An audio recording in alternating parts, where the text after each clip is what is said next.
Subscribe to our YouTube channel and press the bell icon to get the latest updates.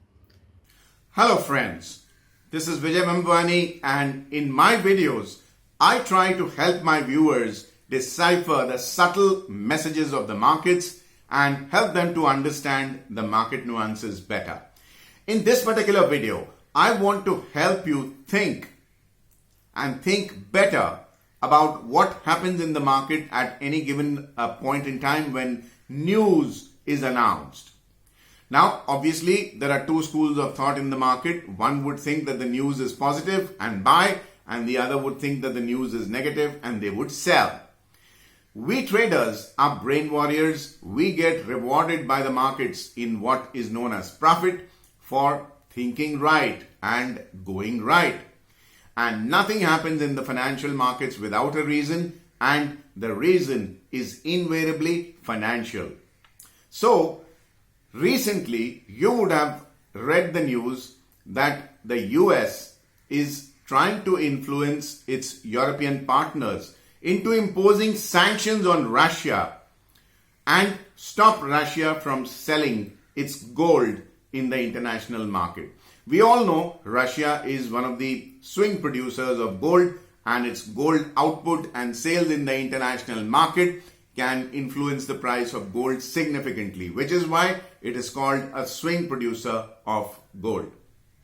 Now, can these sanctions on Russian gold sales impact the price of gold, and if yes, in what direction? For a trader, knowing the direction is everything. If you get the direction wrong, nothing can save you. In that case, you're bound to lose money on your trade. And knowing the direction right is the first step towards making a profit. Now, let's examine some events in the past, not so distant past, and some events in the very recent past with Russia itself. Now, those of you who've been trading commodities for a very long time will recollect that the ISIS, the Islamic State, grabbed a few oil wells in Iraq.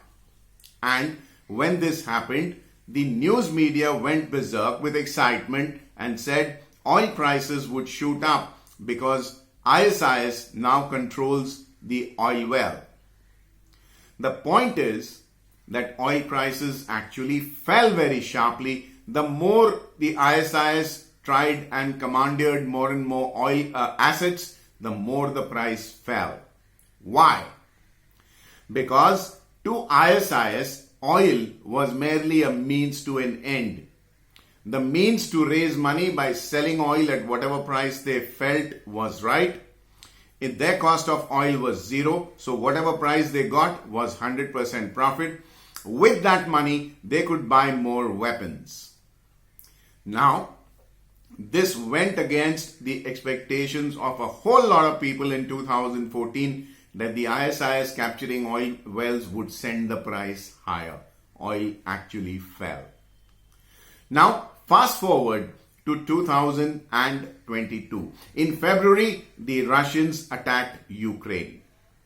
All right? And the Western allies, starting with the United States, immediately pressurized the Europeans and the others who were in their sphere of interest about not buying oil and gas from Russia. What really happened?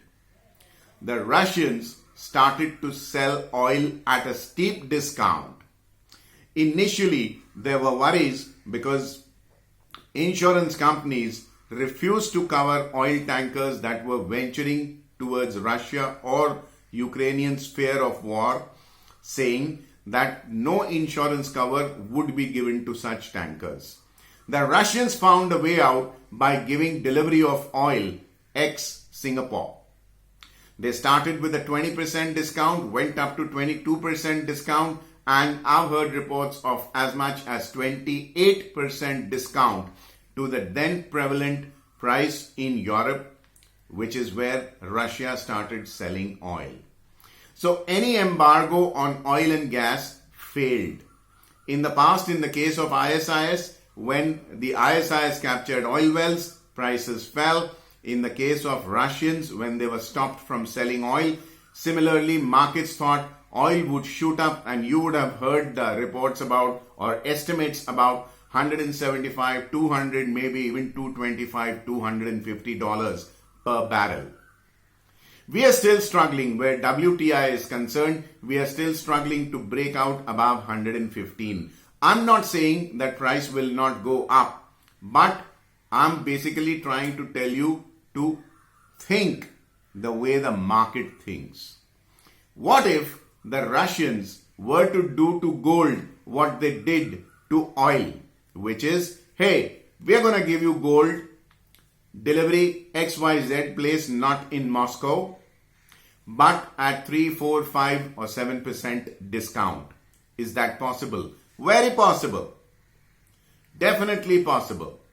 And we all know that in commodities, I have recorded ample videos in this playlist. If you care to, or if you make the effort to go down this playlist, you will find a video last year about shadow inventories in the commodities business. How commodities are also traded off the books, off the records. And there is very little, if any, by way of an audit trail. So can Russians start to sell gold in the international market at a slight markdown or a slight discounted price and still be able to raise cash? Very possible. Very possible. Which is why I think my viewers, my friends on social media watching this video should not get too gung-ho or too excited about the Russian sanctions on gold being a be-all and end-all trigger to buy gold. Yes, I'm bullish on gold. Yes, I'm bullish on silver for the long term. But I still maintain till 8th of November 2022, as long as midterm elections in US are not done and dusted, expect some pressure on the price of gold.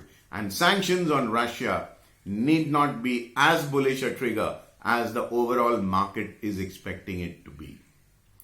It is very important to know how to think rather than what to think. What to think is a mathematical rigid formula, and how to think takes care of the wheeling, dealing and changing scenarios in the market, which financial markets are so expert in doing. I hope this video helped you understand the gold market a little better as compared to what you were understanding before watching this video. On this optimistic note, I bid goodbye to you, not before reminding you to click like on this video if you liked what you saw. Subscribe to my YouTube channel if you haven't already done so. Click on the bell icon to receive instant alerts about fresh videos being put about here. Good, bad or ugly, I love to hear your feedback in the comment section. And help me reach out to fellow smart traders like yourselves by referring my video to your family and friends.